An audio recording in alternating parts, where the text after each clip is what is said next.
Hello and welcome to Inside Edition, where we discuss national, regional and international issues in depth. In March 2020, as the world was still baffled with COVID-19 pandemic, various changes and challenges faced the teaching and learning process in all educational institutions. Teachers across the globe, including GCC countries, took various procedures to combat and alleviate the impact of the pandemic. Brill Publishing House has recently published Teaching in the Pandemic Era in Saudi Arabia, a book by Dr. Amani Al-Ghamdi, in which she presented a variety of perspectives and highlights of the teaching methods that could be useful in the era of COVID-19. The question of how has progress towards sustainable development in the Kingdom of Bahrain been impacted by the COVID-19 transition to e-learning is answered in one of the book's chapters that documented Bahrain's experience in this regard by the director of the Higher Education Reviews at Education and Training Quality Authority, BQA, Dr. Nina Abdelrazak, who is joining us today here in the studio to talk more about that.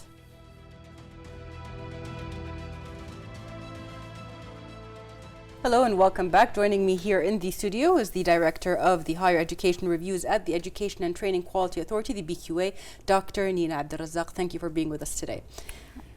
Doctor, first of, thanks for being and taking time to be with us today and answering some of the follow-up questions we have for the shows that we've done before. But since the very beginning of the pandemic, specifically, the higher education institutions in Bahrain have implemented several procedures in order to ensure the safety of its students, the safety of its teachers, as well as the staff, along with smooth progress of both teaching and the learning processes. What can you tell us more about these structures that were put into place? Thank you very much for the invitation. It's both an honor and a pleasure to be here. In response to your question, of course, when the pandemic hit, none of the higher education institutions around the world were ready. Everyone was caught by surprise. And so when the decision was made at the national level to shift education and instruction online, of course, the teachers were not ready for teaching online and the students were not ready to learn online. And so, of course, that required a lot of capacity building from the side of the universities, and the capacity building was done for both the faculty and also for the students. And in addition to this, of course, there were a lot of changes and developments that had to be made in relation to policies and also in relation to practices within the higher education institutions. So, for example, from what we have seen after reviewing several universities post the pandemic and their academic programs, we have seen that there has been a lot of concentration on the design of activities for the online environment, which tends to be by nature a very lonely place. And it's very, very easy for students and also for faculty not to feel that they belong and not to feel a sense of community. So, of course, this posed the challenge for the faculty in terms of what kinds of activities should we design to get the students to be more engaged and to have them more present both mentally and socially in the virtual learning environment, and that they stay motivated. And this was basically a shift of focus, something that when they were doing the traditional teaching, they did not really have to probably work as hard on, because it's much more easier to just, build that sense of community. And other things that we saw were really great initiatives from the universities, like for instance, some students did not have access to laptops or computers. Some did not have strong internet connections in the places of residence in their places. And a lot of the universities, went as far as actually issuing devices for the students, whether laptops, computers, internet devices. In some cases, there were universities who actually went to students' houses to distribute textbooks because the students couldn't come to the campus since everything was, off limits. And there were many other challenges which were really shared by universities worldwide, like, for example, online assessment, and also the challenge of internships, because with the online assessment, we know it's much easier to cheat in an online environment since you don't have like proctors. And there was this question like, how do we do online assessments and at the same time do not compromise their academic integrity? And we noticed a shift a lot from like quizzes and exams to like more performance-based assessments, where students have to do things and be engaged in projects and research and creating things, so that this would like reduce the chances of cheating. And there were also universities that subscribed to software, special software that helps in the detection of cheating and also reducing cheating. And in terms of internships, I think that was the biggest challenge, because most of the academic programs now in Bahrain have an internship component, and so it's work-based learning where students have to go to a place of employment and actually work to develop certain practical and professional skills, including soft skills. And so there was this question, well, if they cannot go to the workplace, how do we do internships online or come up with replacements that also would develop the same practical skills of students and professional skills? So those were challenges which really required a lot of changes in policy making, and it was that kind of support, all the initiatives taken by the universities that really helped keep things going, and it tried to maintain like academic standards without compromising them, despite the new mode of learning. Right. So one of the things also during the pandemic, and when this whole initiation of the digital learning happened, whether it was on the different platforms that were used around University of Bahrain specifically, its platform was very widely spread and used because of the many colleges that are available in the university. The integration, the reintegration when the precautionary standards went down was also a challenge, because at that point awareness had to come in, PPE, that kind of stuff. So how was that shift, going from something to something extreme and then finding a middle way? That's an excellent question, actually, because like I had done studies, and I know other colleagues here in Bahrain had done studies on like e-learning before the pandemic. And of course, what we had noticed is that although most of the universities, if not all, already had like learning management systems in place. They had like paid money for them, they had subscribed to them and had licenses and everything. There was like minimal use of the learning management systems, like by some tech savvy people. And the usage also itself in some cases was limited, like not all the features of the systems were being used.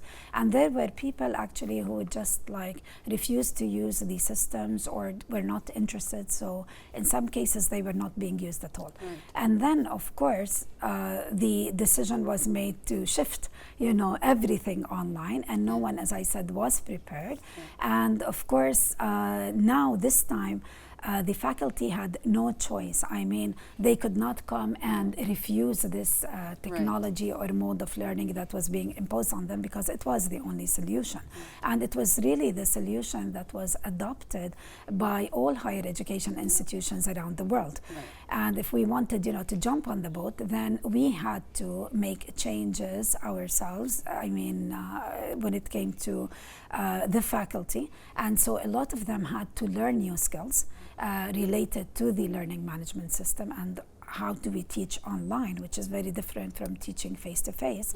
And at the same time, some of them already had skills, but now they needed to strengthen those skills, and they needed to learn new ways of investing in all of the features or most of the features that are offered by the learning management systems. So that was really a big change. And then there were issues like, a lot of technical glitches happening, and the universities did a very good job, because many of them, they established 24/7 hotlines and help desks to help students and faculty in terms of technical support, and that was really also something that was very much needed.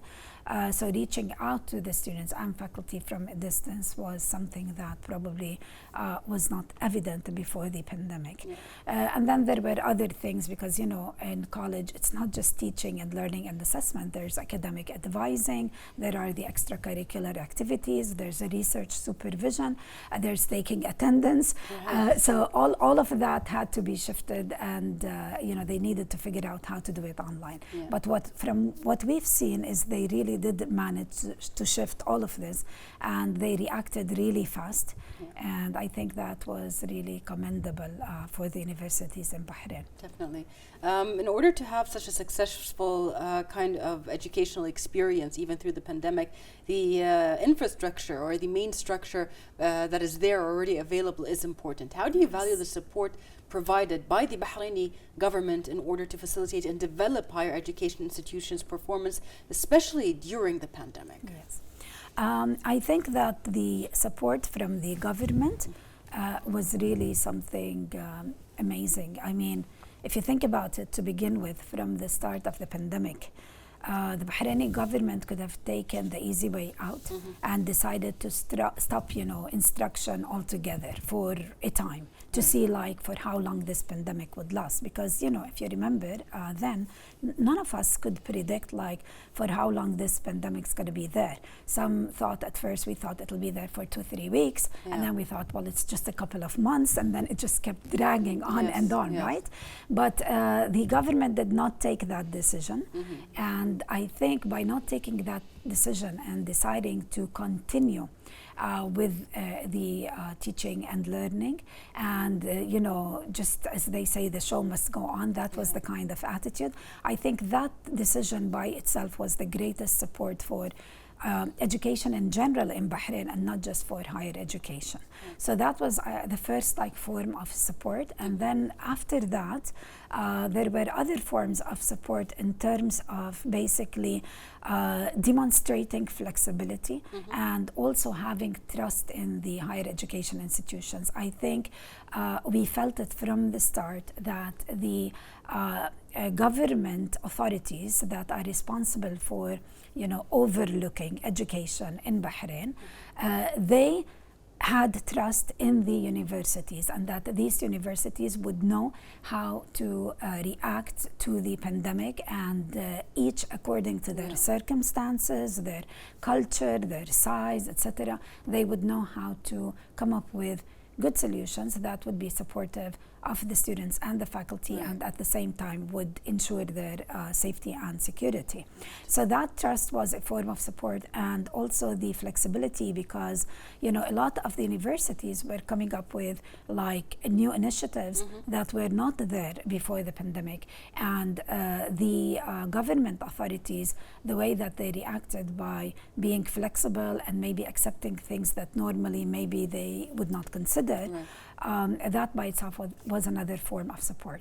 And of course, again, I mean, when it comes if you take the public universities, which are directly supported in terms of infrastructure and financially and all of that was made available for the universities based on what decisions they took and what solutions they wanted to experiment with.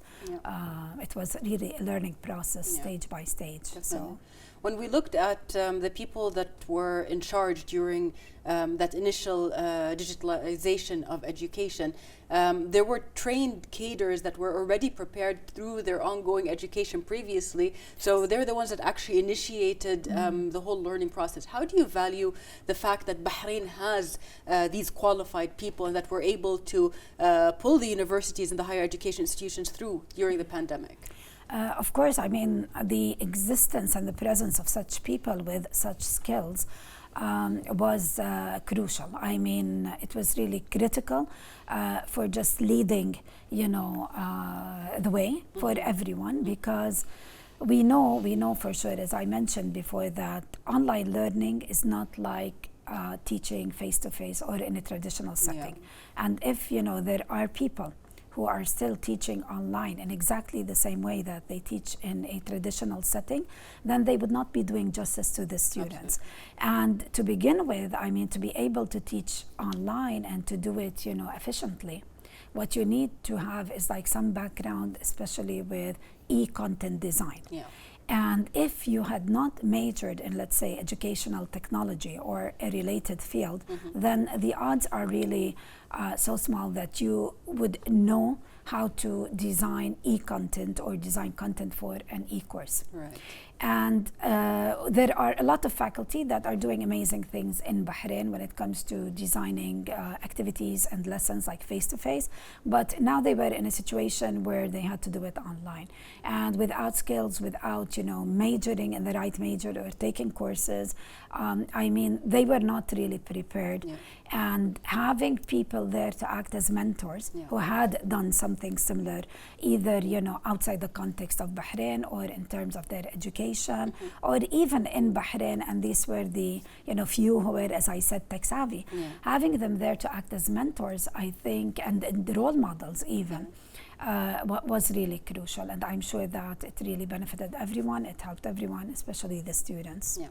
Well, in the beginning of this show, we mentioned a book, Teaching in the Pandemic Era in Saudi Arabia, a book by Dr. Aman Al-Ghamdi, where you have a chapter written in. Yes. So in your chapter in the book, it represents a qualitative study where aspects of e-learning in higher education institutions in the post-COVID Bahrain were analyzed. What can you tell us about it? Yes. First, I'd just like to clarify that although the book is called, Teaching in the Pandemic Era in Saudi Arabia. The editor, Dr. Amani Al-Ghamdi, who is also a friend of mine, she was keen on having cases also from across the GCC countries. And that's because of the proximity of these countries to Saudi Arabia, like in terms of, location, culture, even their economic visions and their educational reform movements. And that is why, she approached me and she invited me to contribute a chapter if I could. And of course, my chapter focused on Bahrain. Yeah. And what I was really interested in this chapter, was to tackle two main questions. The first question was related to the Sustainable Development Goal, number 4, which relates to education. And I was curious to see how far we were in terms of achieving this goal here in Bahrain. And more importantly, I was really interested in seeing how has the pandemic impacted our progress towards achieving that goal, if at all. Because we always look at the pandemic as being something negative, and so I wanted to see maybe there could be something positive also that happened as a result of the pandemic, which may have helped basically speed up the pace of our progress toward achieving this goal. So these were my two questions, and because both of them really focus on sustainable development, I felt that at first there was a need to clarify what is meant by sustainable development. It is a word that is used in many contexts. We hear it a lot now, but sometimes I feel that maybe either it's misrepresented or there isn't really enough clarity about it. And so, simply sustainable development is basically when we have development of different aspects in society and in life that are happening through striking a balance, where basically you don't have, let's say, one aspect, let's say the economy or technology or whatever that is developing at the expense of another aspect, let's say social relations or health or even the environment. And so there needs to be a balance where all of these aspects are developing, together. And then my next question was basically, if we want to achieve our sustainable development goal, what does it take and what kind of graduates do we have to have that would help in achieving the goal?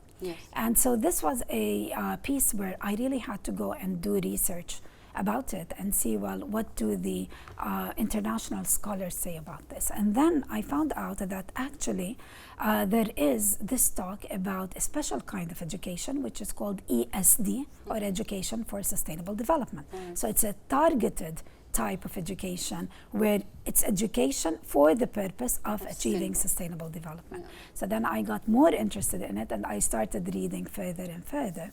And then I looked at, well, what does this basically education entail?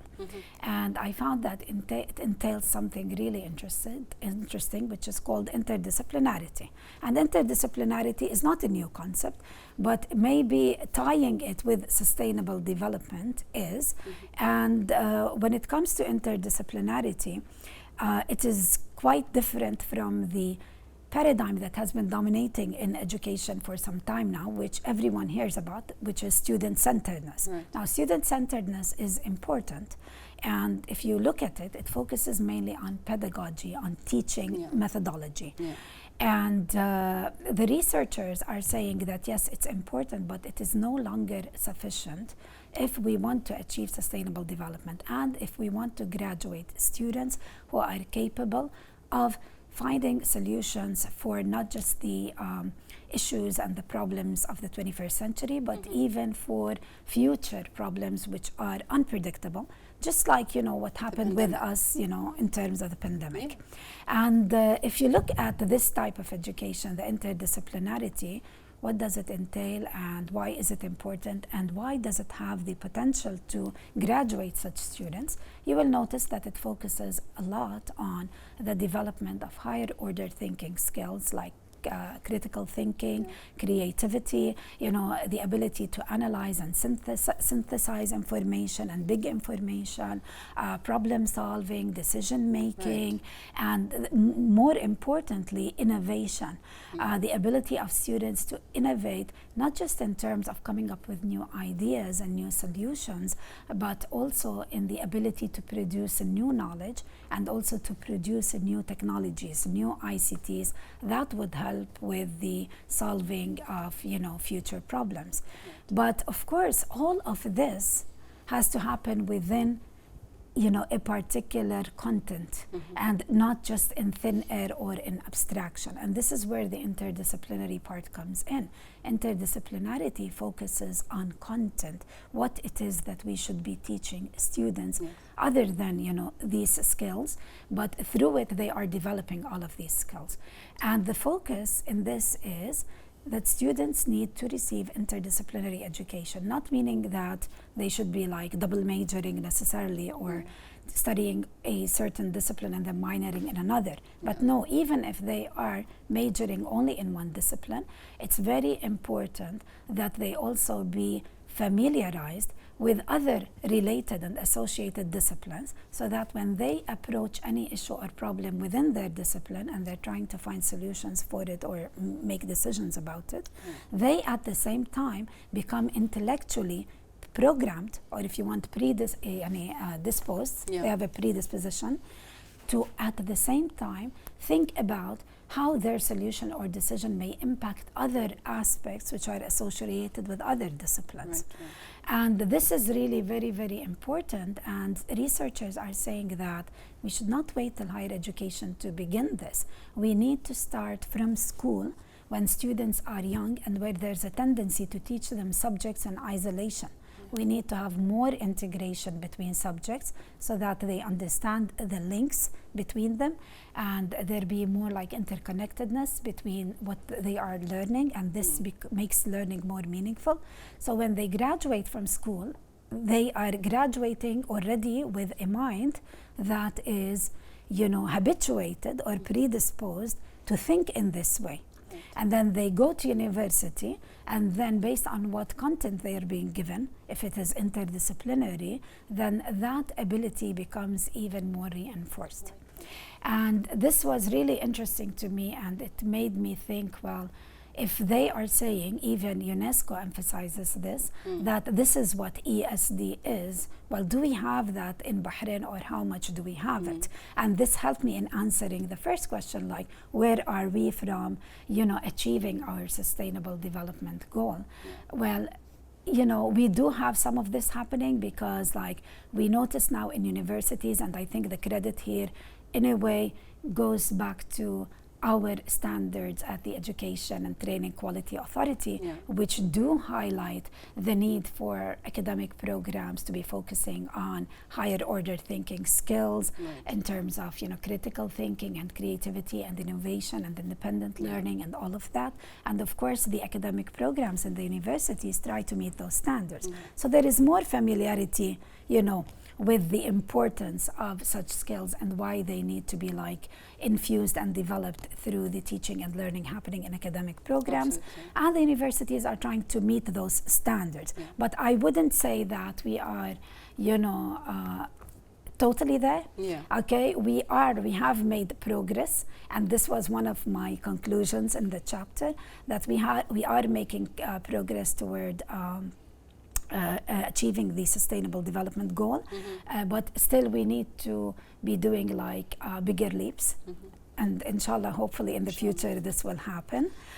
And of course, for my second question, has the pandemic, sped up the progress or not? I mean, definitely yes, that was another conclusion, because when we look at online learning, that is basically more associated with independent learning, because students need to figure things out on their own.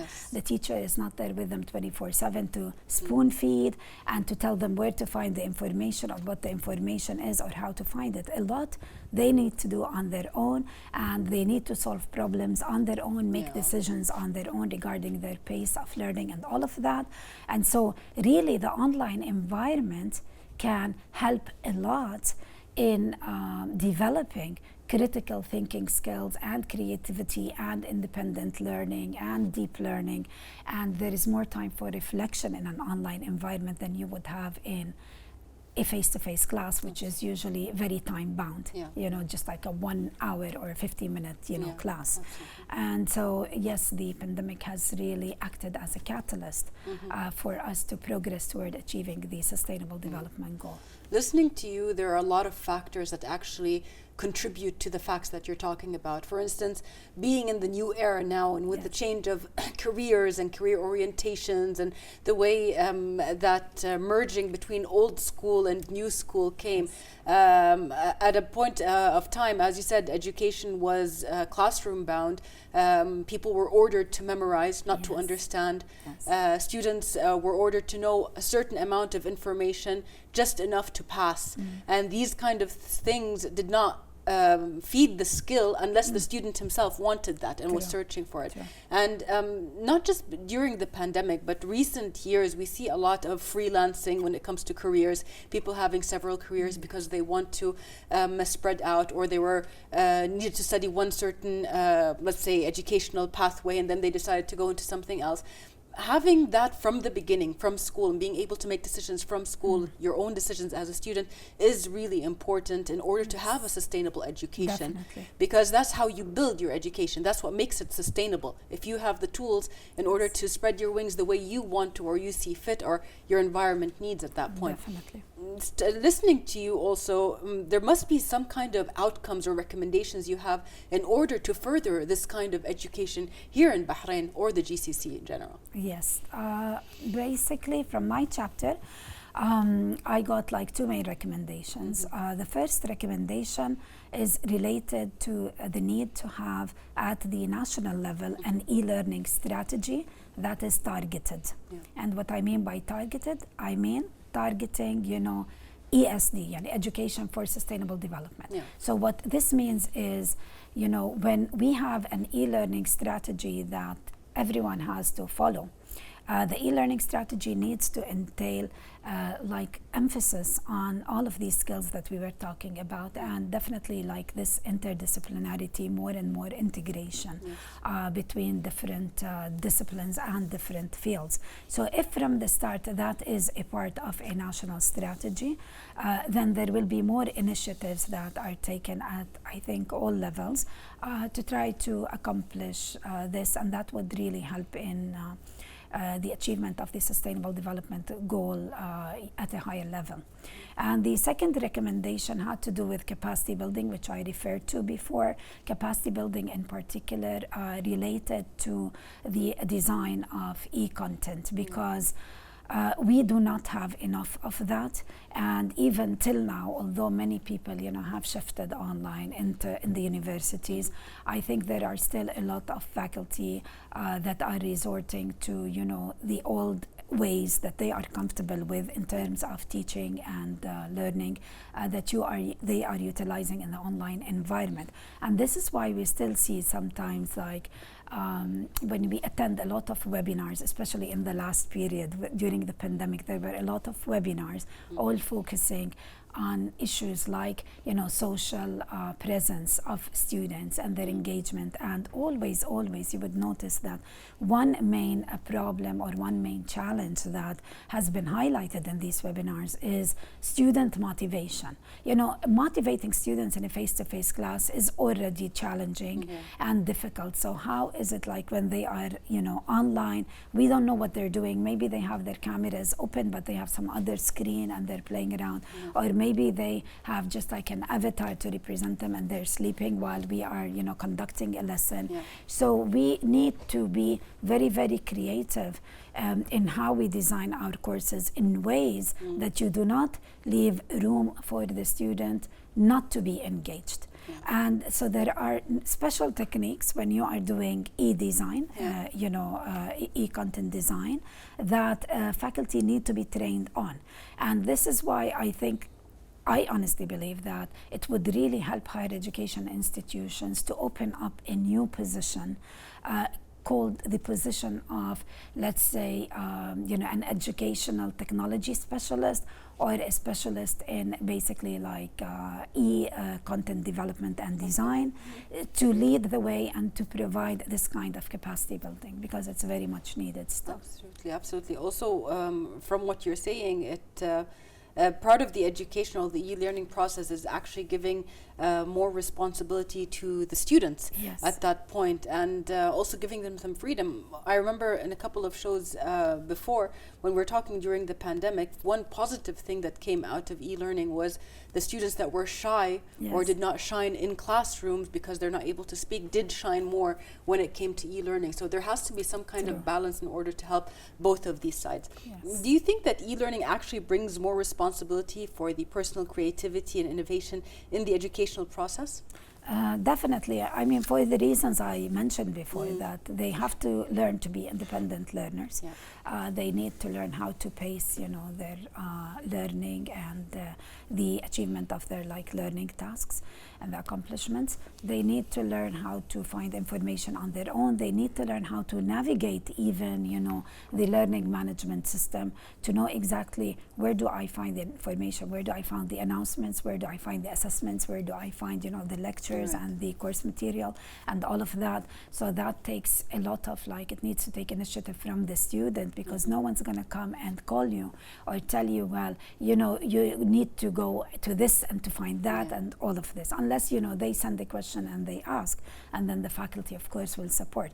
But it is very, very well known that independent learning is increased and heightened when you're in an online environment, and with that comes basically all the challenges that you need to solve on your own, because you may be studying at 1 a.m.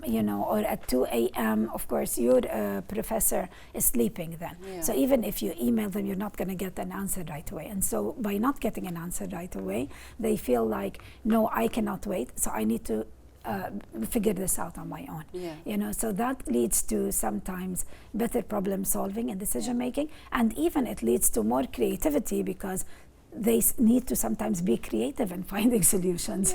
And so definitely, yes. When we talk about these things, there are so many things that still need to be studied when it comes to child development, student development, education development. From your point of view, what are the importance of conducting these kind of studies, and how can these outcomes contribute to the progress of education, both locally and internationally? What would be your recommendations for people that are in this field? Now I just want to go back and talk about my chapter, because it was a research chapter, and I know that there are a lot of faculty members in Bahrain who are doing a lot of research and amazing research and all of this.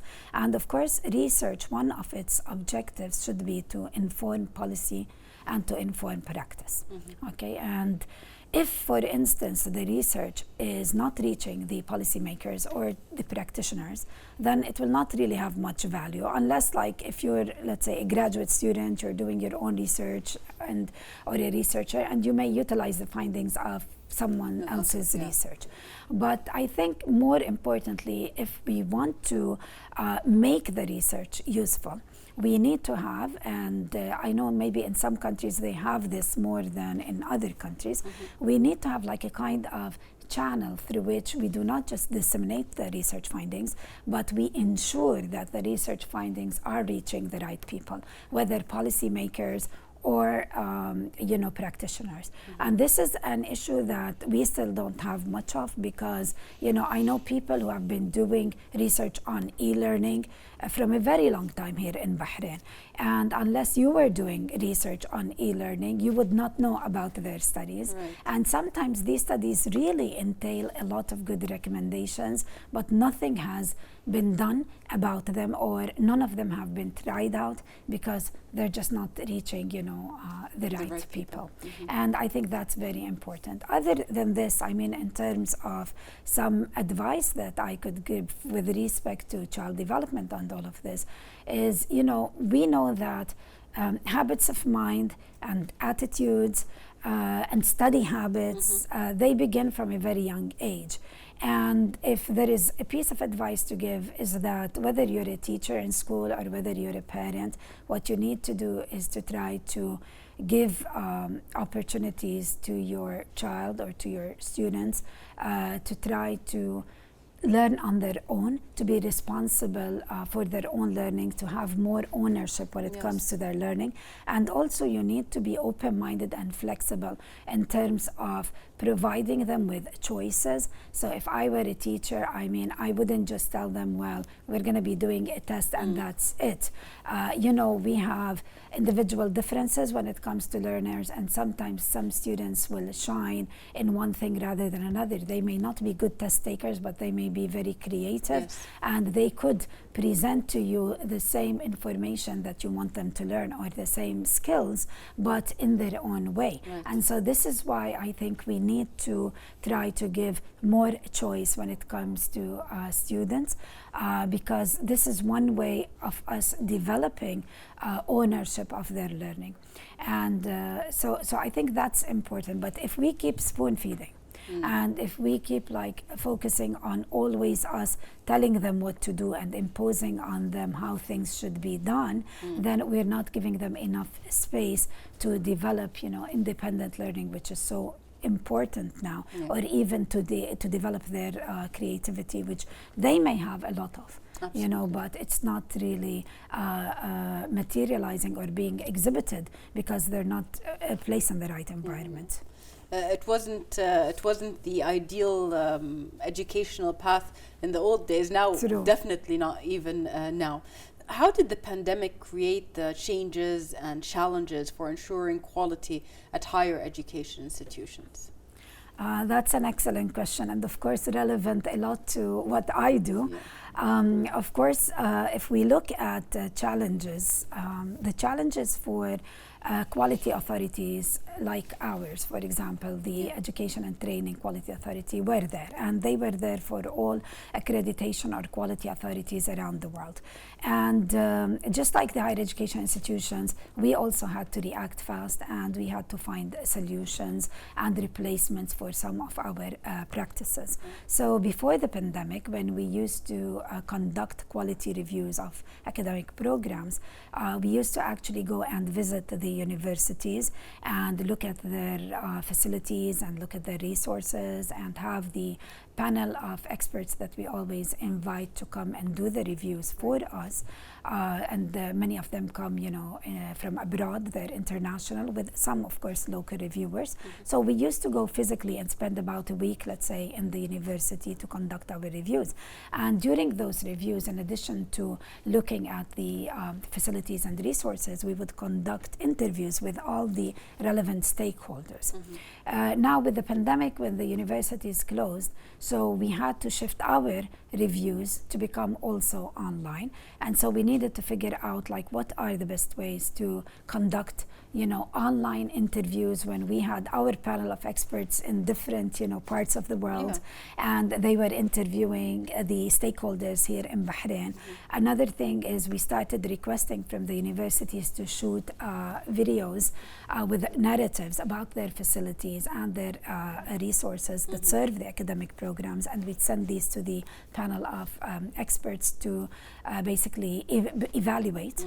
And then we asked universities also to provide demos of their systems, like the learning management system, student information system, quality management system, in order also that the panel will have an idea of these systems and evaluate them. So we did all of that, and we were able to conduct the reviews without really compromising the quality of our reviews. And at the same time, we had to look at what other quality assurance agencies around the world were doing. So we had to benchmark ourselves and our frameworks and our standards against them, just to make sure that we are in line with what others are doing. And alhamdulillah, we were able to benchmark, at least in the Director of Higher Education, our framework and our standards and our processes, the new processes, let's say.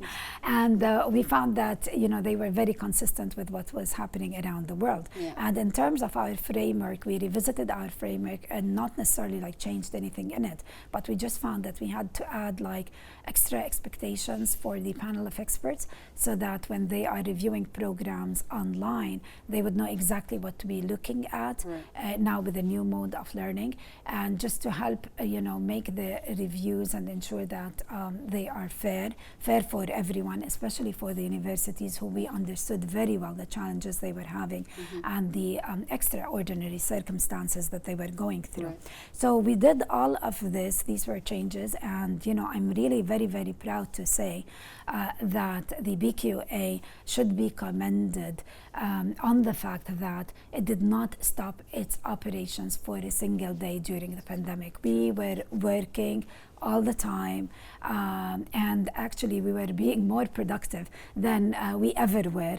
Our work doubled, and we were doing more reviews than we were even before the pandemic.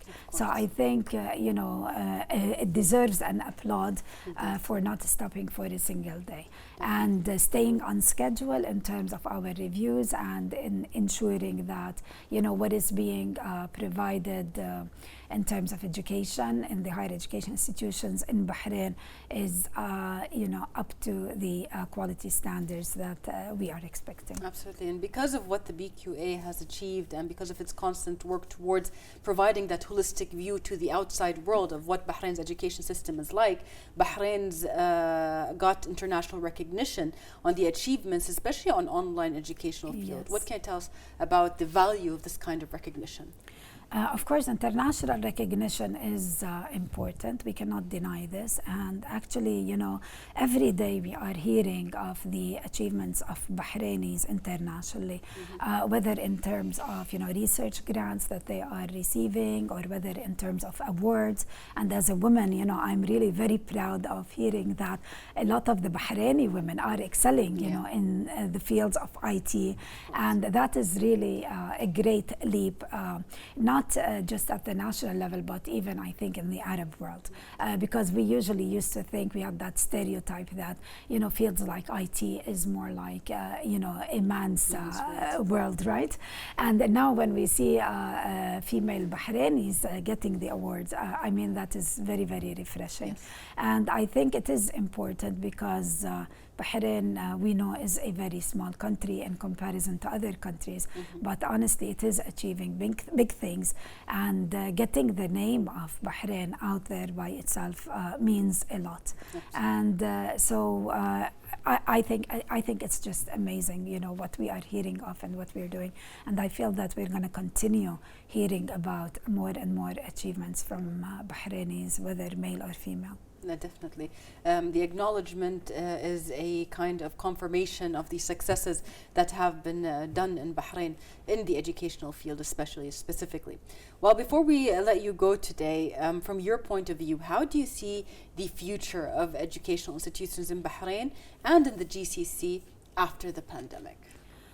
Well, I'm a positive person, and I'm really very, very optimistic about the future of education in Bahrain and also in the GCC, but in Bahrain in particular. And, when I look back and I see like how the educational institutions like reacted and how they actually like survived the pandemic, and also us at the BQA, how we survived the pandemic and without any interruptions, like major interruptions. So I feel like if we were able to survive such a horrific thing, I think we are ready and we are much stronger now to survive, anything else, God forbid, that may come. And not only that, I think we all came out stronger from the pandemic, whether at the individual level or whether even at the national level. There were a lot of lessons learned. We all got a chance to learn something new. New skills, new ways, even if little things, but we did learn something new. We learned new things about ourselves, and we learned new things in our professions. And I think because of that, we are much stronger. And so, there is a saying that usually when you're not, when you have a lot of problems, you are always stronger because you're not starting from scratch. You're starting from experience. Yes. And now we're all starting from experience together. And I think that we will achieve better things and great things. And Bahrain will too. And I really, really wish for Bahrain and its people all the best, because, it, along with its higher leadership, just, with their guidance, I think they just deserve the best and nothing less. Definitely. So I really am very, very optimistic. Thank you so much for being with us today and for your contributions elaborating on this. And we'd like to thank you, dear viewers, for watching us, and we'll see you next week in another episode of Inside Edition.